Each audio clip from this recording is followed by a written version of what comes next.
ఏ బాటైనా పర్వాలేదంట, సమయంతో సాగటమే మన సింపుల్ సిద్ధాంతం.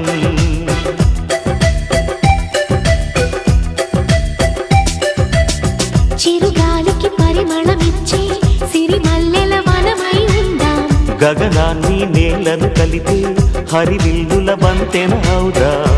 ఆనందం అంటే అర్థం మనమందా, ప్రతి పూట పాటై సాగే హుషారు సరిగమలో. ఎన్నో ఎన్నో రాగాలుండే సంగీతం కాదా, చల్లకి నవ్వుల కేరింత.